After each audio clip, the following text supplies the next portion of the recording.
नमश्चंडिकाय। पुनः हम राजेश बेंजवाल आपके सामने एक बार इस दीपावली पे वाद को लेकर कुछ बात करते हैं। किस बात का वाद विवाद चला? विवाद यह था कि दीपावली 20 को है या 21 को। अब अधिकांश जो है पंचांगकारों ने 21 को ये दीपावली लगा दी थी। उसके वो क्यों लगाई थी उसके बारे में भी हम बताएंगे अभी। सामान्य नियम यह है, जो धर्म सिंधु, निर्णय सिंधुकार आदि ग्रंथों का अगर हम विधिवत अध्ययन करें तो अगर दोनों दिन ही अमावस्या व्याप्त हो प्रदोष काल में तो दूसरे दिन वाली लेनी चाहिए, एक नियम है।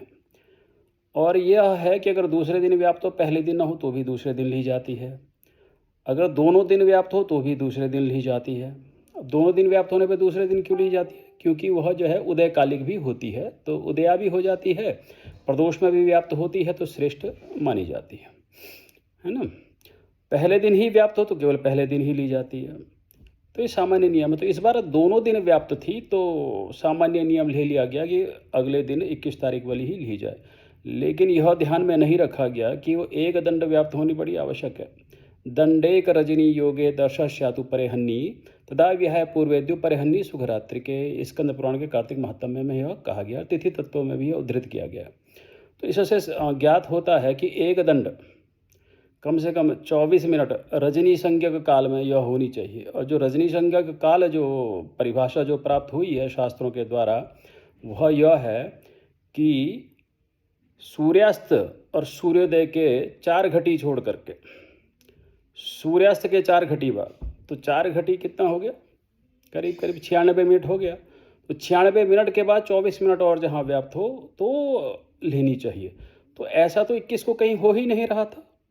तो यह जिन जिन्होंने दिया है, जिन जिन पंचांगकारों ने दिया है, उनके मत तो वैसे ही ध्वस्त हो गए हैं। आधे से अधिक पंचांगकार तो इसी कारण ही दूषित सिद्ध हो गए, उनका वचन मानने लायक नहीं, खंडनीय है। अब जो कुछ पंचांगकारों ने एक और सूत्र दिया। अच्छा, पंचांगकार क्या कह रहे हैं कि यह सूत्र जो है, यह श्लोक जो है पुरुषार्थ चिंतामणि का है, तथापि यह पुरुषार्थ चिंतामणि का वचन नहीं, पुराण समुच्चय से पुरुषार्थ चिंतामणि कार ने उठाया है। अरे धर्म सिंधु का वचन भी नहीं है। धर्म सिंधु ने पुरुषार्थ चिंतामणि को उद्धृत किया है कि वहाँ यह वचन दिया गया है। तो वह वचन है, त्रियामगा दर्श तिथि भवे चेत सार्ध त्रियामा प्रतिपद वृद्धौ दीपोत्सवेते मुनि प्रतिष्ठे अतोन्यथा पूर्वते विधेये। यह वचन, इस वचन के आधार पर मार्तंड पंचांग, निर्णय सागर, दाते पंचांग आदि पंचांगकारों ने 21 तारीख को जो है दीपावली लगाई है। इसी कारण, इसी श्लोक के कारण सर्वाधिक भ्रम उत्पन्न हुआ है। और जो पीछे से जो तोता रटंत विद्या वाले हैं, वो तो केवल उन्हीं में जो लिखा था उसी को कॉपी पेस्ट किए जा रहे थे, उन्हें ज्ञात तो था नहीं चल क्या रहा है। ये त्रियामगा दर्शतिथि ही भवे चेत सार्धत्याम प्रतिपद वृद्धौ, यह जो कहा गया है पुराण समुच्चय का वचन है। इसमें कहा क्या गया है? इसमें यह कहा गया है कि अगर 3 याम तक अमावस्या गई हो अगले दिन, और जो प्रतिपदा है वह वृद्धि गामनी हो, वो 3.5 प्रहर तक अगले दिन गई हुई हो, वृद्धि को प्राप्त हो, तो दीपोत्सव से संबंधित वह कार्य और प्रतिपदा के कार्य अगले दिन करे, ये कहा गया है। इसमें लक्ष्मी पूजन का नहीं कहा गया। दीपोत्सव एक लंबा चलने वाला विधान है, वो 3 दिन तक जो चलता है, 5-5 दिन का दीपोत्सव ही होता है।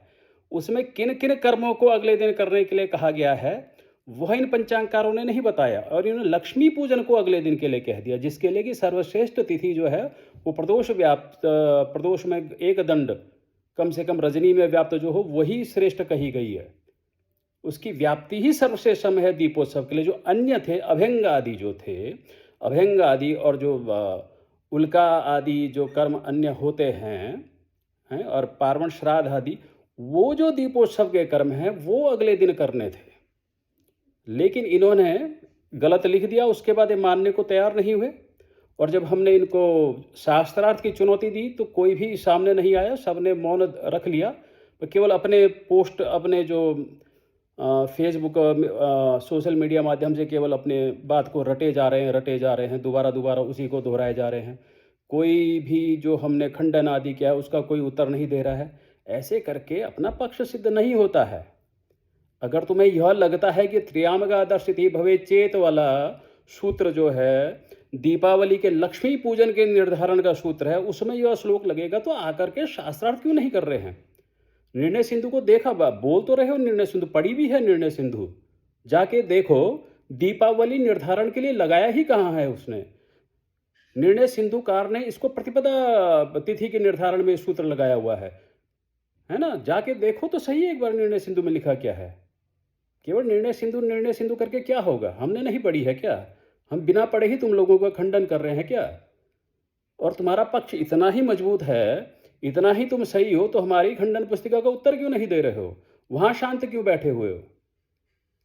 तो ऐसे करके पर निर्धारण नहीं होते हैं। अगर गलत कर दिया है तो उसको सुधारने की भी हिम्मत रखिए। हम तो तैयार हैं, हमने कहा था अगर हमारी खंडन पुस्तिका को उत्तर करके हमें खंडन करते हो, शास्त्रार्थ में हमें पराजित करते हो, तो हम 21 को मानेंगे, हम पीछे कहाँ हट रहे हैं। पर तुम तो गलत दे करके, गलत निर्णय दे करके, खंडन होने के पश्चात भी उसे पलटने को तैयार नहीं हो। तो यह बड़ा दोषकारक है, ऐसा होना नहीं चाहिए। और हम प्रयास करेंगे कि आगे से भी अगर इस प्रकार के निर्णय आप लोगों के द्वारा दिए गए हैं तो हम खंडन अवश्य करेंगे, और शास्त्रार्थ का आह्वान हमारी तरफ से पुनः होगा, चाहे वो कोई विद्वत सभा हो, चाहे कोई बड़ी से बड़ी ब्राह्मण महासभा हो।